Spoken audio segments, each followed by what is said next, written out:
ಲಂಚ ಪಡೆಯುವಾಗ ಸಿಕ್ಕಿಬಿದ್ದ ಬಿಜೆಪಿ ಶಾಸಕ ಲಮಾಣಿ ಅವರ ಬಂಧನ ಆಶ್ಚರ್ಯವೇನಲ್ಲ, ಇದೇ ಅವರ ಸಂಸ್ಕೃತಿ ಎಂದು ಮುಖ್ಯಮಂತ್ರಿಗಳ ಕಾನೂನು ಸಲಹೆಗಾರರು ವಿರಾಜಪೇಟೆ ಕ್ಷೇತ್ರದ ಶಾಸಕರಾದ ಎಎಸ್ ಪೊನ್ನಣ್ಣ ಹೇಳಿದ್ದಾರೆ. ಮಡಿಕೇರಿಯಲ್ಲಿ ಸುದ್ದಿಗಾರರೊಂದಿಗೆ ಮಾತನಾಡಿದ ಅವರು, ಶಾಸಕ ಲಮಾಣಿ ಅವರನ್ನು ಲೋಕಾಯುಕ್ತ ಪೊಲೀಸರು ನೇರವಾಗಿ ಟ್ರ್ಯಾಪ್ ಮಾಡಿದ್ದಾರೆ.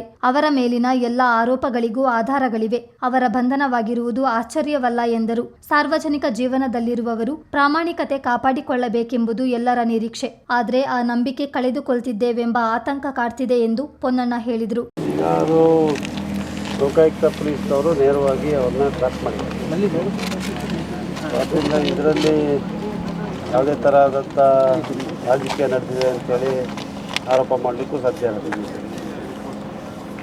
ಮತ್ತು ತಾವು ಇತಿಹಾಸವನ್ನು ನೋಡ್ಕೊಂಡು ಬಂದಿದ್ದೀವಿ. BJPಯ ಹಲವಾರು ಈ ಥರ ಉದಾಹರಣೆಗಳನ್ನು ನಾವು ನೋಡ್ಲಿಕ್ಕೆ ಸಾಧ್ಯ ಆಗಿದೆ. ಅವರು ಸರ್ಕಾರಗಳು ನಡೆಸಿದಂಥ ಸಂದರ್ಭದಲ್ಲಿ ಲೋಕಾಯುಕ್ತ ಕೊಟ್ಟಿರುವಂಥ ವರದಿಗಳಿರ್ಬೋದು, ಸಂತೋಷ್ ಹೆಗ್ಡೆ ಅವರು ಕೊಟ್ಟಂಥ ವರದಿಗಳಿರ್ಬೋದು, ಎಲ್ಲ ವ್ಯಾಪಕವಾದಂಥ ಭ್ರಷ್ಟಾಚಾರದಿಂದ ಜನ ಅವರಿಗೆ ಕರ್ನಾಟಕದಲ್ಲಿ ಪದೇ ಪದೇ ಶಿಕ್ಷೆಯನ್ನು ಕೊಟ್ಟಿದ್ದಾರೆ.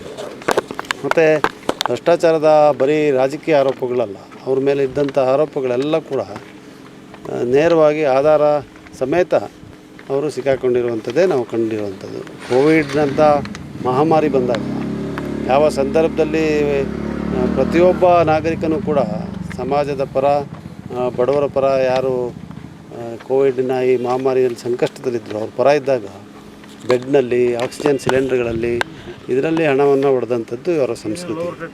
ಅದರಿಂದ ನನಗೇನು ಇದರಲ್ಲಿ ಆಶ್ಚರ್ಯ ಆಗ್ತಾಯಿಲ್ಲ. ಆದರೆ ಸಾರ್ವಜನಿಕ ಬದುಕಿನಲ್ಲಿರುವಂಥವರು ಒಂದು ಮಟ್ಟದ ಪ್ರಾಮಾಣಿಕತೆಯನ್ನು ಕಾಪಾಡ್ಕೋಬೇಕು ಅಂತ ಹೇಳುವಂಥದ್ದೇ ಬಹುಶಃ ಎಲ್ಲರ ಒಂದು ನಿರೀಕ್ಷೆ. ಅದೆಲ್ಲೋ ಒಂದು ಕಡೆ ನಾವು ಕಳ್ಕೊಳ್ತಾ ಇದ್ದೀವಿ ಅಂತ ಹೇಳುವಂಥ ಆತಂಕ ಕೂಡ ಇವತ್ತು